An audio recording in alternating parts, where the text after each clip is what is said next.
നെടുങ്കണ്ടം ശ്രീകൃഷ്ണസ്വാമി ക്ഷേത്രത്തിലെ തിരുവുത്സവവും ശ്രീമദ് ഭാഗവത സപ്താഹയജ്ഞവും ഏപ്രിൽ 14 മുതൽ 23 വരെ നടക്കും.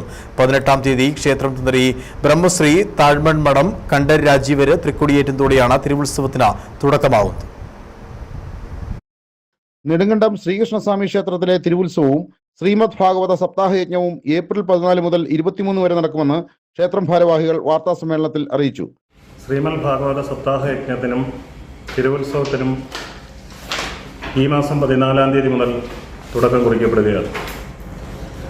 ശ്രീമദ് ഭാഗവത സപ്താഹയജ്ഞം വിഷുദിനത്തിൽ ഏപ്രിൽ മാസം 14-ാം തീയതി വൈകുന്നേരം ആചാര്യവർണ്ണത്തോടുകൂടി സമാരംഭിച്ച് 21-ാം തീയതി പര്യവസാനിക്കുകയും 18-ാം തീയതി വൈകുന്നേരം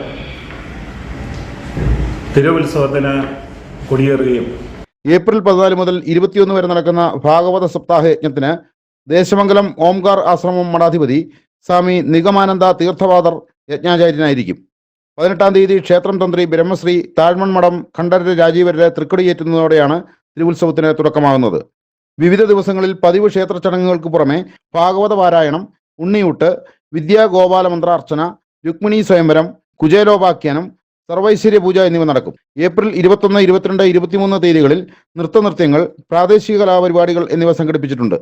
22-ന് രാവിലെ 10-ന് ഉത്സവ ബലിയും രാത്രി 8:30-ന് പാറയിൽ ഭദ്രകാളി ക്ഷേത്രത്തിൽ പള്ളിവേട്ടയും നടക്കും. 23-ന് വൈകുന്നേരം 5:20-ന് പാറയിൽ ക്ഷേത്രത്തിലേക്ക് ആറാട്ട് ഘോഷയാത്രയും നടക്കും. എല്ലാ ദിവസവും അന്നദാനവും ഒരുക്കിയിട്ടുണ്ട്. പ്രാദേശിക കലാകാരന്മാർക്ക് കഴിവുകൾ അവതരിപ്പിക്കുന്നതിന് അവസരം നൽകുന്നതിനായി ഇത്തവണ ഗാനമേള ഉൾപ്പെടെയുള്ള പരിപാടികൾ നീക്കം ചെയ്തിട്ടുണ്ട്. വിഷു ദിനമായ 14-ന് രാവിലെ 4 മണി മുതൽ ഭക്തർക്ക് ദർശനത്തിന് അവസരമുണ്ടായിരിക്കും. എല്ലാവർക്കും ആലിലയിൽ കൈനീട്ടം നൽകും എന്ന പ്രത്യേകതയുമുണ്ട്. കഴിഞ്ഞ വർഷം 5000-ഓളം പേരാണ് വിഷുദിനത്തിൽ ക്ഷേത്രത്തിലെത്തിയത്.